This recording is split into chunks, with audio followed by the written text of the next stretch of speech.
Hello. GSAT PYQ series का आज fifth lecture है जिसमें हम लोग 2014 का पेपर 2 डिस्कस करने वाले हैं। इसमें physical, inorganic, analytical and supramolecular chemistry के जितने भी क्वेश्चन आए हैं सारे के सारे हम लोग डिस्कस करने वाले हैं। और इसका जो ऑर्गेनिक केमिस्ट्री का क्वेश्चन होगा उसको हम लोग चैप्टर वाइज सीरीज जो लाएंगे उस पर डिस्कस करने वाले हैं। ठीक है, तो स्टार्ट करते हैं आज का first question. In O3 minus the oxygen oxygen bond order is. देखो सबसे पहले तो O3 माइनस बना लो। ये कुछ इस तरह से बन सकता है ऑक्सीजन। ठीक है, इसका एक रेजोनेटिंग फॉर्म भी बनेगा। यहाँ पे माइनस चार्ज आ जाएगा और इधर डबल बॉन्ड हो जाएगा। ठीक है, अब इसमें हमको पूछ रहा है ऑक्सीजन ऑक्सीजन बॉन्ड ऑर्डर। देखो टोटल बॉन्ड कितने हैं, एक सिंगल बॉन्ड है और एक डबल बॉन्ड है, यानी टोटल बॉन्ड 3 है। ठीक है, और इसका रेजोनेटिव स्ट्रक्चर कितना है, 2 है। तो 3/2 इक्वल्स टू 1.5। ये हमारा बॉन्ड ऑर्डर हो जाएगा। बहुत ही सिंपल क्वेश्चन है, इसमें कुछ बताने जैसा है ही नहीं। टोटल बॉन्ड काउंट करो और कितने रेजोनेटिंग स्ट्रक्चर है उसका डिवाइड कर दो तो हमारा ओवरऑल बॉन्ड ऑर्डर आ जाता है। ठीक है, next. The oxidation number of nitrogen in N3 minus. N3 minus का ऑक्सीडेशन नंबर हमसे पूछ रहा है, किसका, नाइट्रोजन का। देखो कितने नाइट्रोजन है, 3। माइनस चार्ज कितना है, एक माइनस चार्ज है। ठीक है, -1 ही है ना। तो एक माइनस चार्ज 3 नाइट्रोजन पे है, तो एक नाइट्रोजन पे कितना चार्ज होगा, -1/3। इससे ज्यादा सिंपल क्या हो सकता है। हमारा आंसर ऑप्शन बी सही हो जाएगा। Next. Boron forms a stable electron deficient compound because it has 3 valence electron and 4 valence orbital. It is a non-metal. It forms polymeric compounds easily. It has a small atomic size. देखिए ये चारों के चारों properties सही हैं boron के। ठीक है, बट इसमें बोल क्या रहा है, boron forms stable electron deficient compound because. इसका रीजन पूछ रहा है।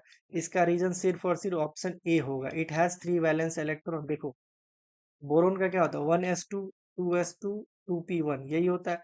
वैलेंस इलेक्ट्रॉन कितने हैं, 3। वैलेंस ऑर्बिटल कितने हैं, यहाँ का p का 3 और इसका 1, तो टोटल 4। ठीक है, ये बॉन्ड बनाने के बाद भी इलेक्ट्रॉन डेफिशिएंट रहता है। ठीक है, तो यही इसका रीजन हो जाएगा ऑप्शन ए। तीनों स्टेटमेंट तो सही है बट इसका रीजन नहीं है क्योंकि यहाँ पे बिकॉज लिखा गया है। ये चीज ध्यान रखना है। Okay, next. Which set of quantum number is possible for an element. Quantum number का कौन सा सेट पॉसिबल है। ठीक है, क्वांटम नंबर के बारे में सबको पता ही होगा, नहीं पता है तो एक बार फिर से सुन सकते हो। एन इक्वल्स, एन क्या होता है, प्रिंसिपल क्वांटम नंबर। ये एल क्या होता है, एजिमुथल क्वांटम नंबर। एम क्या होता है, मैग्नेटिक क्वांटम नंबर। और एस क्या होता है, स्पिन क्वांटम नंबर। देखो एन 0 1 2 जो भी हो उस पे अभी हम नहीं जाएंगे। ठीक है, एल पे आते हैं क्योंकि एल N1212 सारे के सारे पॉसिबल है। एल कौन कौन सा पॉसिबल हो सकता है वो देखो, एल होता है N-1, सिर्फ यही पॉसिबल होगा। देखो यहाँ पे N=1 है तो L=0 होना चाहिए, तो ये तो नहीं होगा। ठीक है, इसको हटा दो, आगे देखना ही नहीं है। ये N=2 है तो L=2 - 1 यानी N-1, तो यहाँ पे 1, ये भी सही है ये भी सही है। मैग्नेटिक क्वांटम नंबर क्या होता है, -L2 + L। ठीक है, तो यानी L=1 है, इसका m वैल्यू क्या होगा, -1 और +1 के बीच का वैल्यू यानी 0, ये होगा m। यहाँ पे ये भी सही है। ठीक है, और s ये भी सही है, तो हमारा आंसर ऑप्शन बी सही हो जाता है। आगे भी चेक कर लो, यहाँ पे N=2, L=1 होना चाहिए, तो ये भी नहीं होगा। ठीक है, अब देखो इसमें N=1, L=0, यहाँ तो ये भी सही है। अब क्या है, M=-L से +L, यहाँ तो 0 है, ये तो पॉसिबल ही नहीं होगा, फिर ये सेट। हमारा आंसर ऑप्शन बी सही हो जाएगा। सिर्फ NLM की वैल्यू से ही हमारा सही हो जाएगा। ठीक है, नेक्स्ट। H2 + NO2R। देखो H2+, ठीक है, एक हाइड्रोजन में एक इलेक्ट्रॉन, तो दो हाइड्रोजन में total 2 electron, minus plus charge है तो यानी -1, यानी एक इलेक्ट्रॉन, यानी अनपेयर्ड इलेक्ट्रॉन, मतलब ये पैरामैग्नेटिक है। ठीक है, पैरामैग्नेटिक। He2+, ठीक है, एक हीलियम यानी दो, तो दो हीलियम तो टोटल चार। एक प्लस चार्ज है तो चार माइनस एक तो यानी तीन। इसमें भी अनपेयर्ड इलेक्ट्रॉन। ठीक है, ये जैसे बता रहे हैं हम वैसे नहीं करना है। कैसे करना है? मॉलिक्यूलर ऑर्बिटल डायग्राम ड्रॉ करना है। 1s2 2s2, ये हीलियम का ड्रॉ करते हैं। 1s2 1s2। ठीक है, इसका एक बीएमओ बनेगा, एक इसका एक एबीएमओ बनेगा। ठीक है, अब देखो दो दो चार, लेकिन He2+ है यानी एक इलेक्ट्रॉन यहाँ से निकल गया है। तो देखो यहाँ पे एक दो तीन चार, लेकिन एक इलेक्ट्रॉन यहाँ से निकल गया है, तो यहाँ से एक को निकाल देंगे तो टोटल हमारा एक अनपेयर्ड इलेक्ट्रॉन यहाँ पे बच गया, तो ये भी पैरामैग्नेटिक है। उसी तरह H2+ कैसे करेंगे हम लोग वो भी देख लो। ये H का है। ठीक है, अब इसको भी हटाओ ऊपर में एंटी बॉन्डिंग में। ठीक है, अब देखो इसमें दो इलेक्ट्रॉन हो जाए, लेकिन एक प्लस चार्ज है तो यानी एक इलेक्ट्रॉन रिमूव हो जाएगा। यहाँ पे तो पहले दो होगा। ठीक है, लेकिन प्लस चार्ज है तो ये एक रिमूव हो जाएगा, तो ये रिमूव हो जाएगा तो इसमें भी एक अनपेयर्ड इलेक्ट्रॉन है, तो ये भी पैरामैग्नेटिक। तो ये दोनों पैरामैग्नेटिक हो गए। अब O2 का देखते हैं। O2 का मॉलिक्यूलर ऑर्बिटल डायग्राम ड्रॉ करोगे तो इसमें पता चलेगा दो इलेक्ट्रॉन है वो एंटी बॉन्डिंग में है। ठीक है, वो भी अनपेयर्ड है, तो वो भी पैरामैग्नेटिक ही होगा। एक काम करते हैं, ये भी ड्रॉ करके दिखाई देते हैं, वरना कंफ्यूजन रहेगा।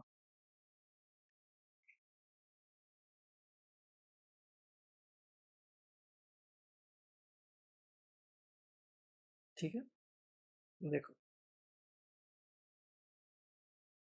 इसका पहले इलेक्ट्रॉनिक कॉन्फ़िगरेशन। ऑक्सीजन 8 होता है, 1s2 2s2 2p4, यही होता है। इधर ऑक्सीजन का 1s, इधर 2s, इधर 2p, यही होगा। फिर इधर भी 2p, इधर 2s, इधर 1s। इसका एक एबीएमओ बनेगा, बीएमओ। इसका भी बीएमओ, एबीएमओ। अब इसका पहले सिग्मा ऑर्बिटल बनेगा, फिर पाई बनेगा, फिर पाई स्टार बनेगा, फिर सिग्मा स्टार बनेगा। ठीक है, अब देखो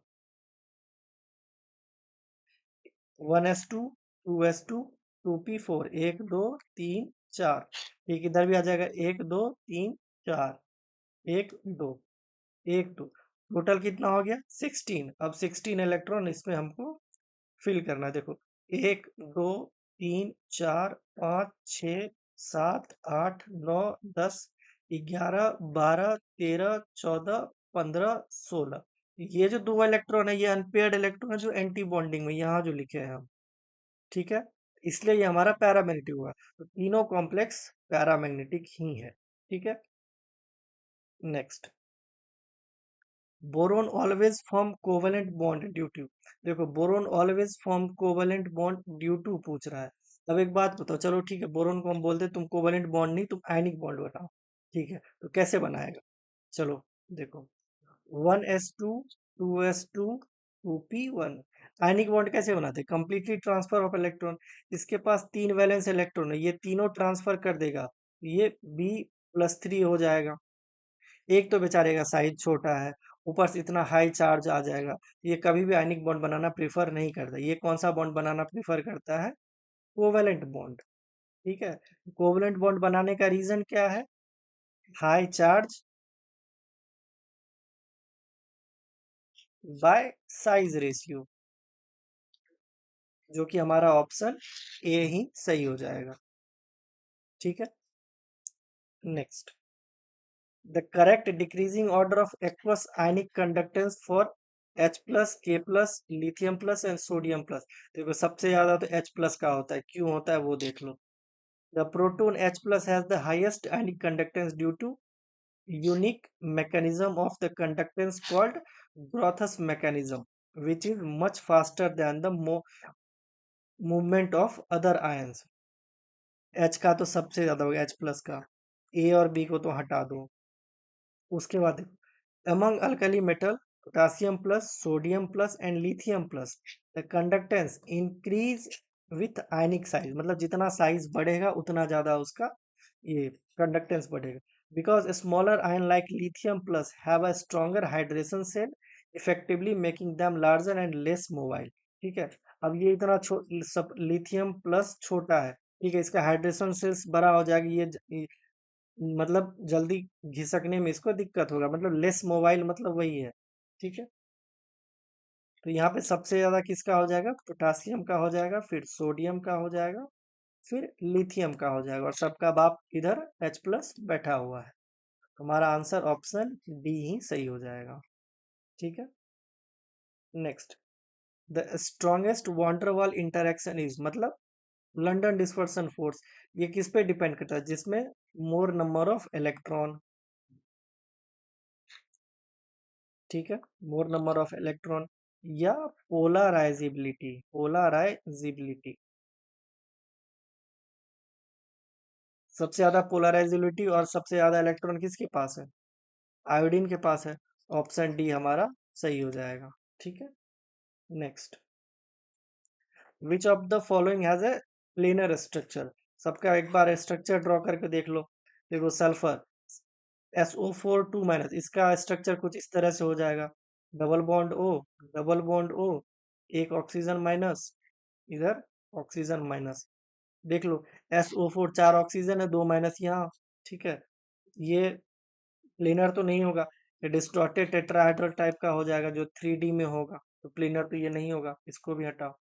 अब देखो B2H6, B2H6 किस कैसे होता है, बहुत फेमस है ये, वायरल भी है ये बहुत।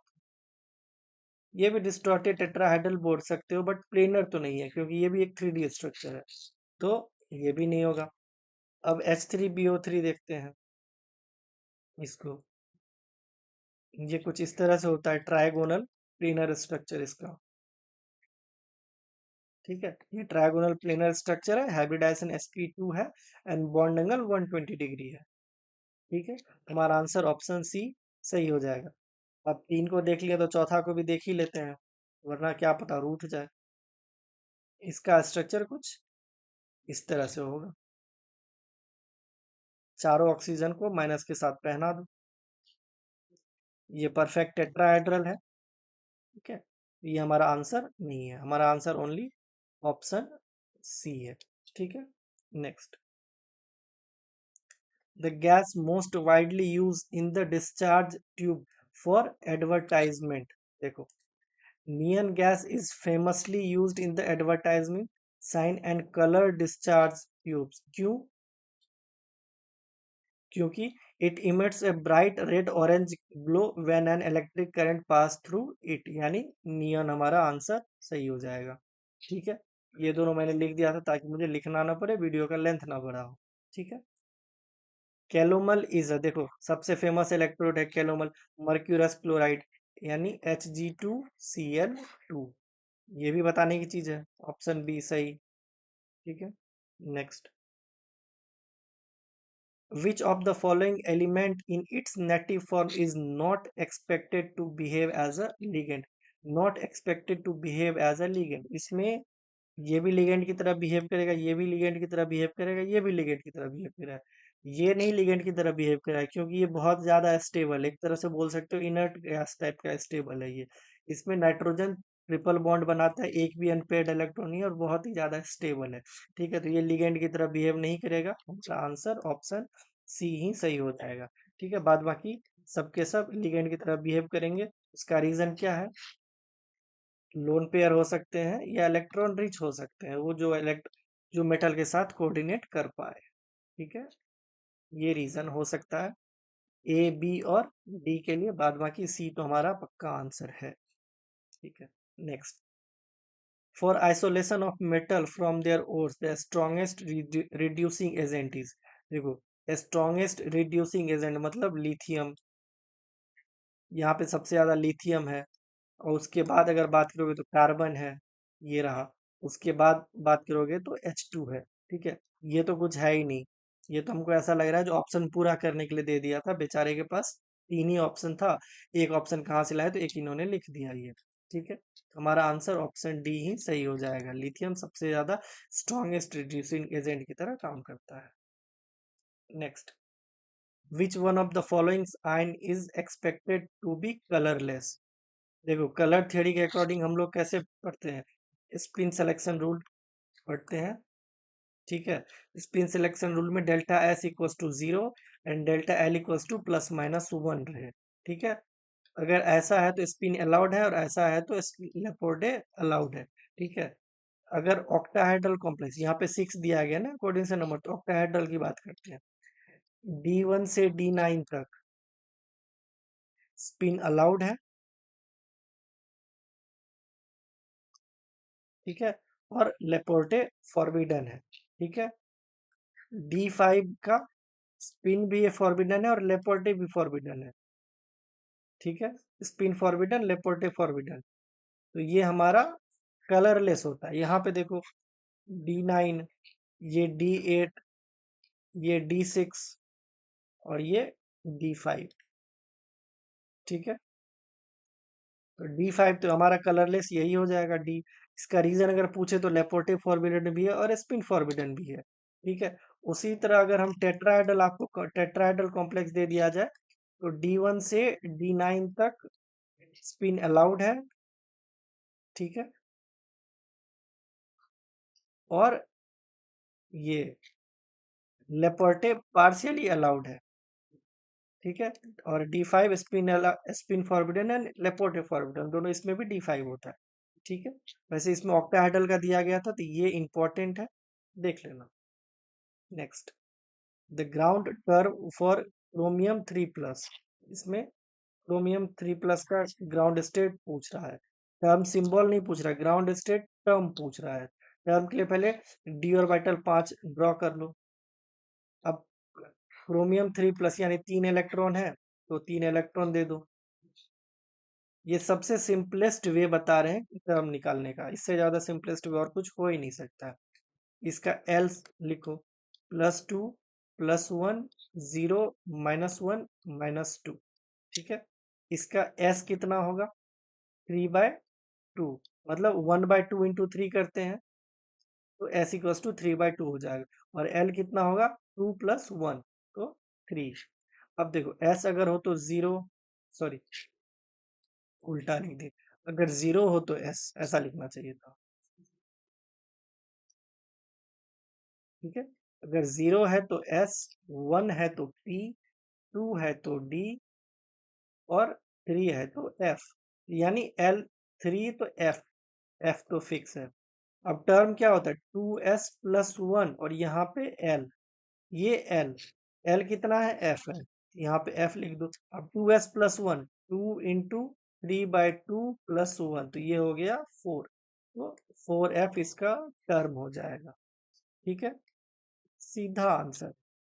एस और 2s नहीं निकालना है तो उसका भी एक तरीका है, जैसे 3 इलेक्ट्रॉन है ना तो 2s+1 4 डायरेक्ट लिख दो, सिंपल। अगर 4 इलेक्ट्रॉन है तो 5 डायरेक्ट लिख दो। देखो अगर सपोज यहाँ पे 4 इलेक्ट्रॉन है, 1 2 3 4, इसका हमको 2s+1 निकालना है, तो 4 इलेक्ट्रॉन है तो इसका एस कितना हो जाएगा, 4/2, ये 2 हो जाएगा। अब 2s+1 करोगे तो 2 × 2 + 1 तो ये तो 5 हुआ ना। वही तो बोल रहे हैं, अगर 4 इलेक्ट्रॉन है तो डायरेक्ट 5 लिखो, 5 इलेक्ट्रॉन है तो डायरेक्ट 6 लिखो। अब ऐसा नहीं कि 6 इलेक्ट्रॉन है तो 7 लिख दो, अनपेड इलेक्ट्रॉन की बात हो रही है। ठीक है, जितने अनपेड इलेक्ट्रॉन उतना +1 कर दो।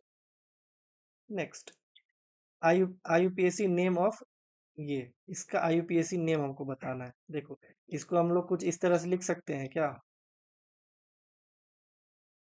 लिख सकते हैं।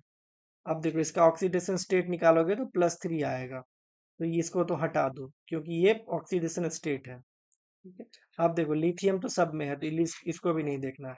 अब देखो कितना हाइड्राइड है, 4, तो टेट्रा, और इसमें हाइड्राइड को हम लोग हाइड्राइडो बोलते हैं क्योंकि एक अनायनिक कॉम्प्लेक्स टाइप का है, इसको बोलेंगे हाइड्राइडो। ठीक है, तो टेट्रा हाइड्राइडो। ठीक है, क्या हो जाएगा, लिथियम, ठीक है, टेट्रा हाइड्राइडो। ठीक है, उसके बाद देखो इसमें एल्यूमिनियम एनाइनिक फॉर्म में है, कॉम्प्लेक्स में है, तो ये एल्यूमिनियम नहीं होगा, ये एल्यूमिनेट हो जाएगा। और ऑक्सीडेशन स्टेट कितना है, +3 है। अब मैच करो, lithium tetra hydrido aluminate, option first ही हमारा सही हो जाएगा। दूसरा देखते हैं, लिथियम टेट्रा हाइड्राइडो एल्यूमिनियम बोल दिया, हटो यहाँ से। लिथियम टेट्रा हाइड्रो, हाइड्रो कहाँ से, हाइड्रोकार्बन थोड़ी हाइड्रो लिख दिए, ये भी नहीं होगा। हमारा आंसर ऑप्शन ए ही सही हो जाएगा। ठीक है, next. A substance is known to certain 49.60 plus minus 0.02% of a measure constituent. The resultant obtained by a student, तीन वैल्यू दिया गया है। In triplicate analysis the relative mean deviation, देखो रिलेटिव मीन डेविएशन, सबसे पहले तो इस तीनों का मीन निकालो। 49.01 प्लस 49.08 प्लस 49.21 अपॉन 3, ये कैलकुलेट करोगे तो 49.01 आएगा मीन। ठीक है, अब इसका ट्रू वैल्यू के साथ कंपैरिजन करोगे तो 49.01 माइनस 49.06, ये मॉड में आएगा। ठीक है, ये आ जाएगा 0.04 के आसपास, 5 लिख सकते हो। ठीक है, 0.04 ही हम लोग लिख रहे हैं। अब इसका relative mean deviation, relative mean deviation मतलब 0.04 करना है अपॉन ट्रू वैल्यू कितना दिया गया है, 49 पॉइंट, ये रहा ना ट्रू वैल्यू 49.06, 49.06 इंटू 100। ठीक है, ये करोगे तो इसका कैलकुलेट करके देख सकते हो। शायद हमारा, हमको लगता है इसका आंसर ऑप्शन डी था, नहीं डी नहीं था, ये था 0.08। वैसे कैलकुलेट करके देख लेना, इसको हम नहीं बता रहे हैं जो डी आंसर है या बी आंसर है, ये कैलकुलेट करके देख लेना जो आया। आई थिंक 0.08 आएगा, बट आप फिर से एक बार देख लेना। इसमें कुछ नहीं है, सबसे पहले मीन निकालो ट्रू वैल्यू के साथ कंपैरिजन में जो आएगा। ठीक है, इसको अगर फॉर्मूला के टर्म में लिखना है याद रखने के लिए तो ये भी लिख सकते हो, एब्सोल्यूट डेविएशन, ये है एब्सोल्यूट डेविएशन। ठीक है, अपॉन ट्रू वैल्यू इंटू 100।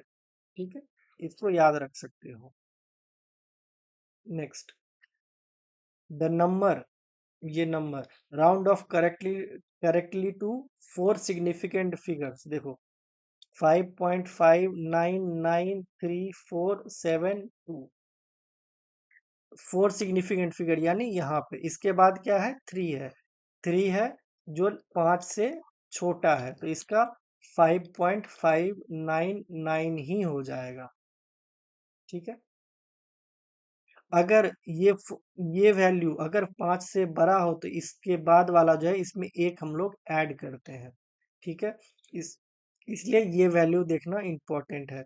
अगर 3 की जगह अगर सपोज 7 होता तो इसमें हम लोग 9 में एक ऐड करके 4 सिग्निफिकेंट फिगर लिखते। ठीक है, इसमें हमारा आंसर ऑप्शन ए ही सही हो जाएगा।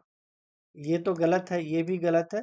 ये तब होता जब इसका यहाँ वाला जो है, मतलब 4 सिग्निफिकेंट फिगर लेने के बाद जो 5th नंबर है वो जब 5 से ज्यादा होता तो वो आता।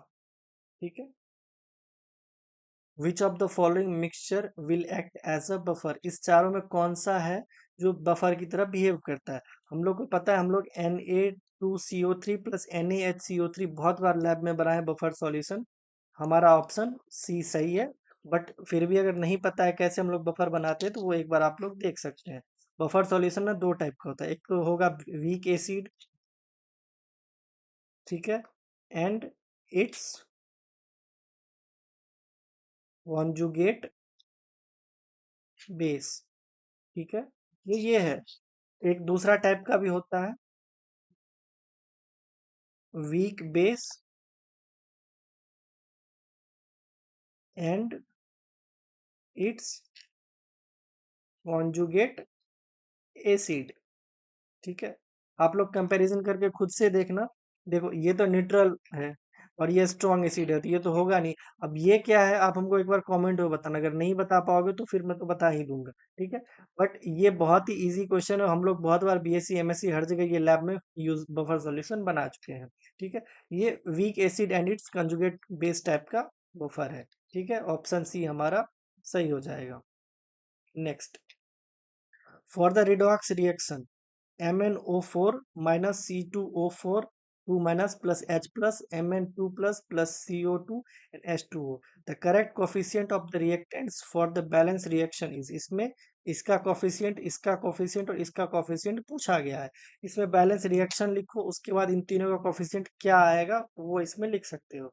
ठीक है, या तो एक एक करके ट्राई करो, नहीं तो एक दूसरा तरीका है वो आज हम आप लोग को बताते हैं।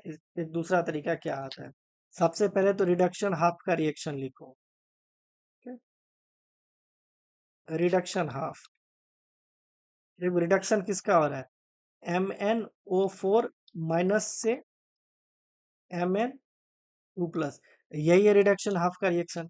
ठीक है, अब इसको अगर हम बैलेंस करके लिखेंगे तो कैसे लिखेंगे, MnO4 minus gives Mn2 plus plus, यहाँ तो ऑक्सीजन भी है ना, तो कितना 4 ऑक्सीजन है तो 4H2O, यहाँ पे प्लस है। ठीक है, ये प्लस। अब एक चीज देखो, इधर चार्ज कितना है, +7, इधर चार्ज कितना है, +2, तो मतलब इधर हम 5 इलेक्ट्रॉन और ऐड करेंगे तो हमारा बैलेंस होगा। इसको लिखो फिर, MnO4 minus +5 electron gives Mn2 plus plus 4H2O, ये रिडक्शन हाफ का बैलेंस इक्वेशन है। ठीक है, उसी तरह हम लोग, अब देखो एक चीज, यहाँ पे हाइड्रोजन भी था, पहले तो यहीं पे लिखो हाइड्रोजन, क्योंकि 8H प्लस।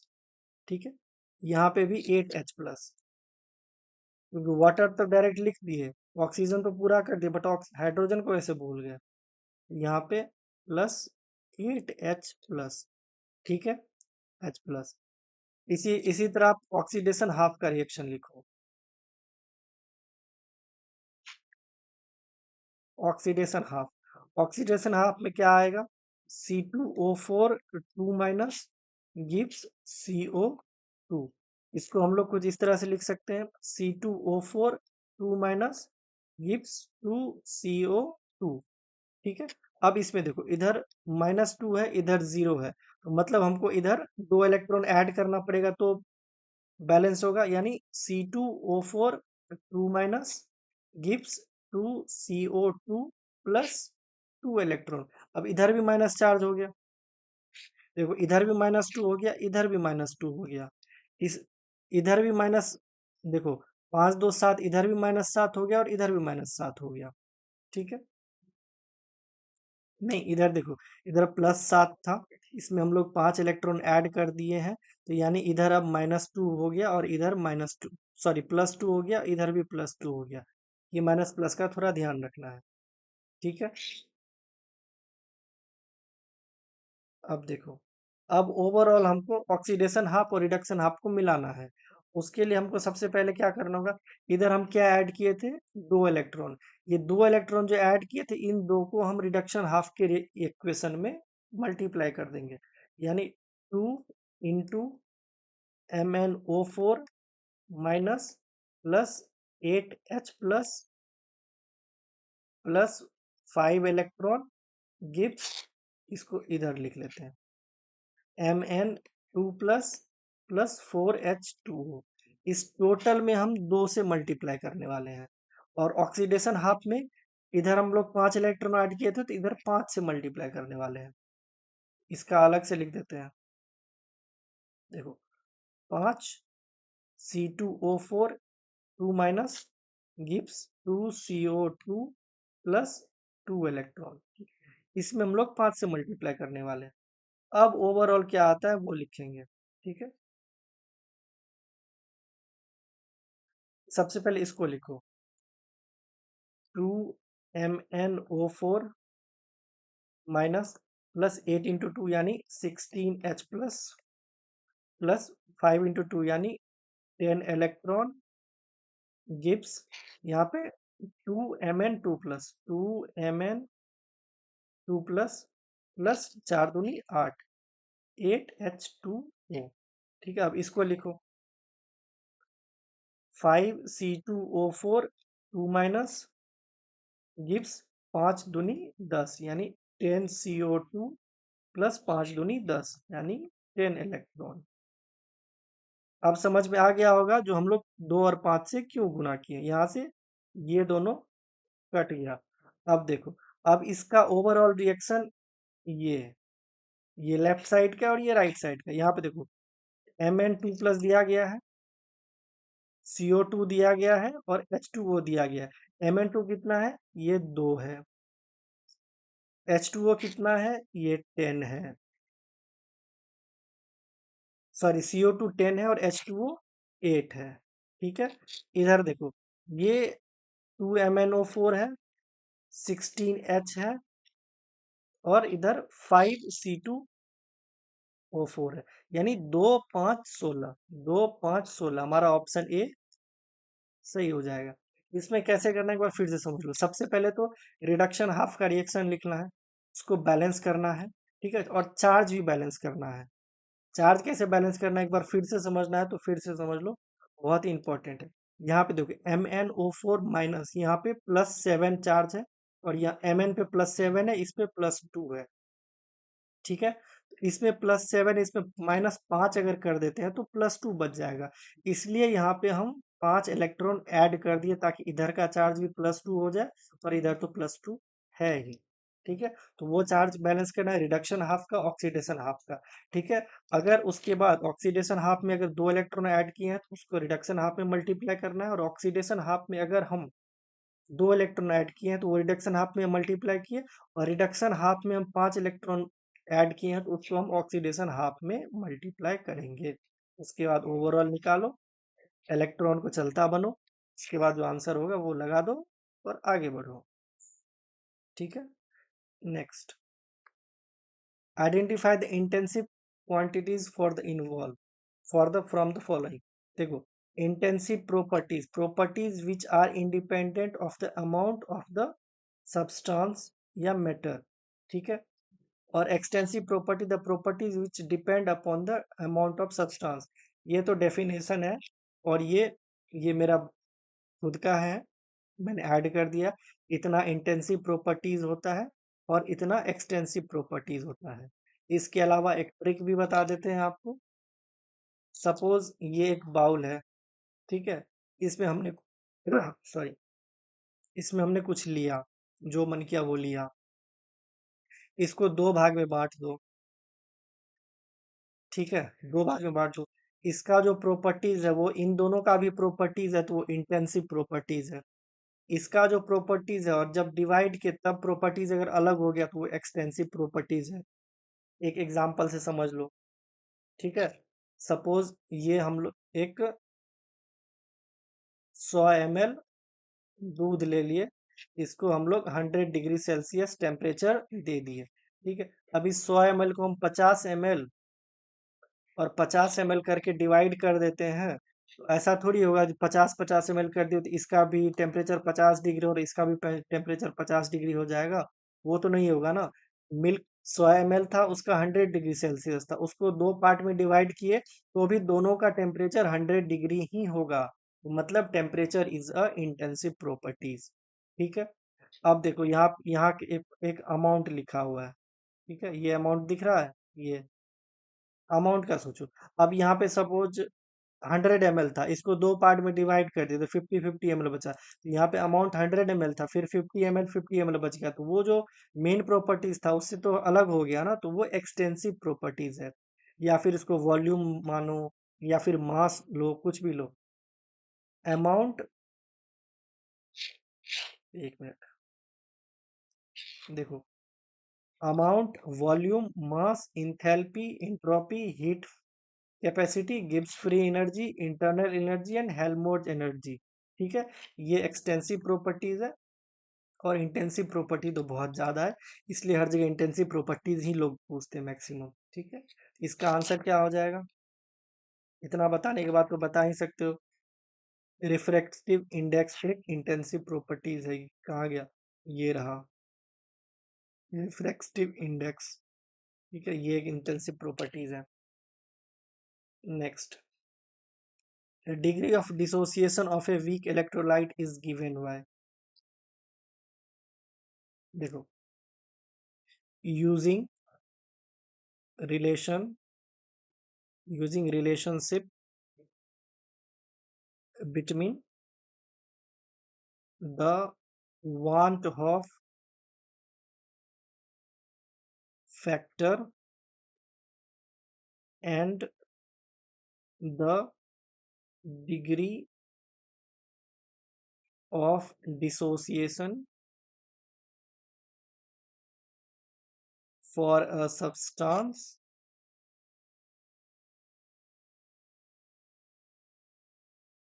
that dissociate। ये बुक का लाइन है इसलिए मैंने पूरा लिख दिया। ठीक है, ये होगा I equals to 1 plus alpha into N minus 1। अब इसको सॉल्व करके अल्फा निकालो, हमारा आंसर निकल जाएगा। इसको सॉल्व करके अल्फा निकालोगे तो I minus 1 upon N minus 1 ये निकलेगा। इसको यहाँ भी ले लो, क्या पता कैमरे में ढक रहा हो। Alpha equals to I minus 1 upon N minus 1। ठीक है, ये कहाँ से आया है? ये आया है I equals to 1 plus alpha into N minus 1। यहाँ से आया है ये रिलेशन। तो हमारा आंसर ऑप्शन बी सही हो जाएगा। Next, choose the correct relation. देखो, ये तो गलत ही है। इसका ओरिजिनल रिएक्शन ये होता है delta G equals to delta H minus E delta S. ठीक है, जो इसका सही है वही डायरेक्ट लिख देते हैं। ठीक है, ये एक थर्मोडायनेमिक रिलेशन है, ये भी लिखना पड़ेगा क्या? थर्मोडायनेमिक रिएक्शन इन्वॉल्व या involving the Gibbs free energy. ये रहा, ये सॉरी, ये गिब्स फ्री एनर्जी, एंथैल्पी। ठीक है, एंड टेम्परेचर डेरिवेटिव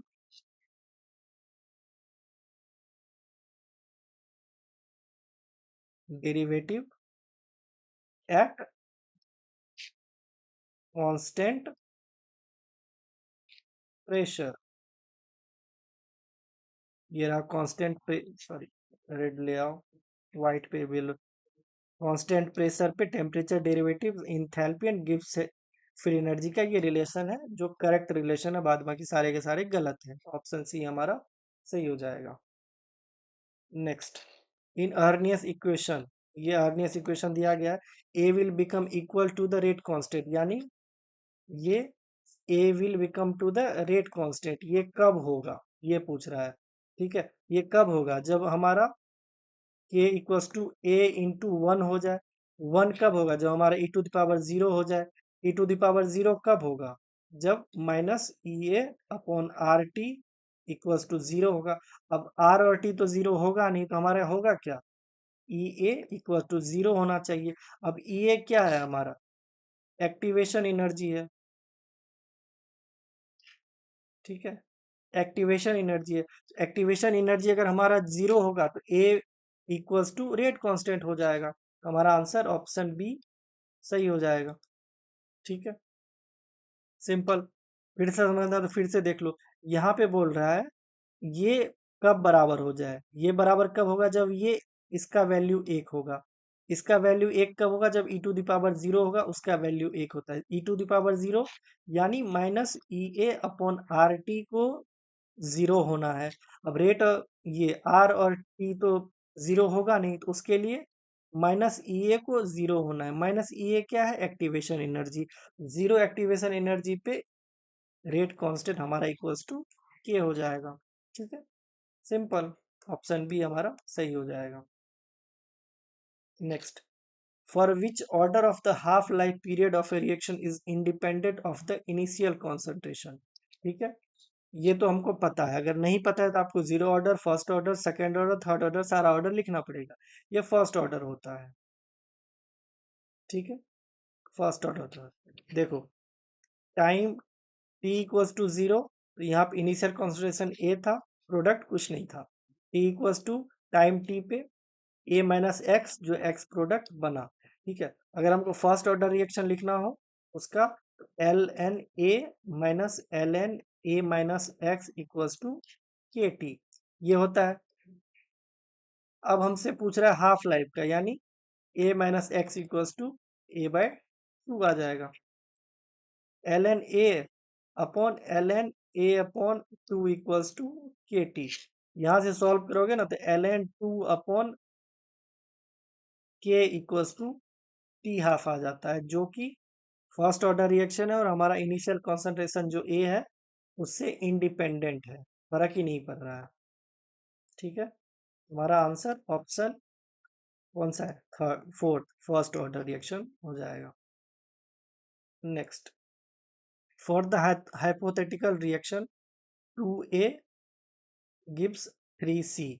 ठीक है, 2a gives 3c, the rate of reaction r is given by, देखो इसको, अगर इसको हमको लिखना है रेट ऑफ रिएक्शन के लिए, तो जो इधर वाला पार्ट है उसको हम लोग ऐसे लिखते हैं 1/2 -1/2 dA upon dt equals to 1/3 dc upon dt। ठीक है, इसमें मॉड लगाओ, इसमें भी मॉड लगाओ।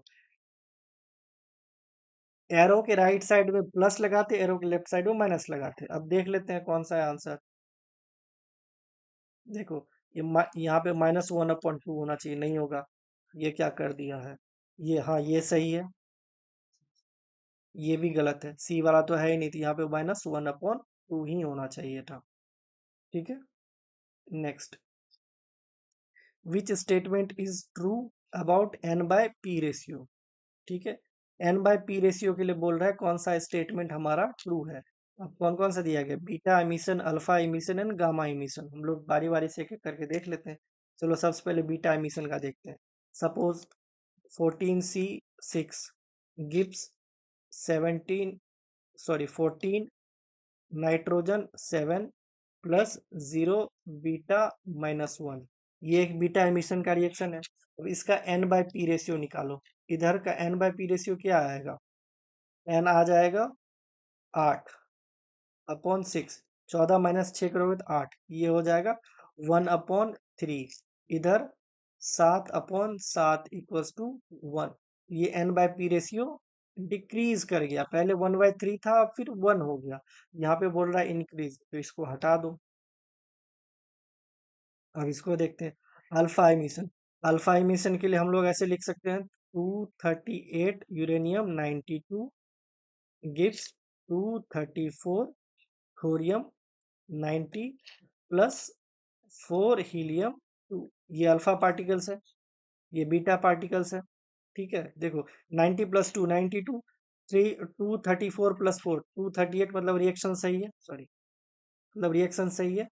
ठीक है, अब देखो इसमें इसका n बाय पी रेशियो निकालो, इसका n बाय पी रेशियो निकालोगे तो यहाँ पे आ जाएगा 641 ये आ जाएगा 1.58, इसका निकालो, ये आ जाएगा तुमको 441 ये आ जाएगा 1.6, ये n बाय पी रेशियो यहाँ पे इंक्रीज कर गया।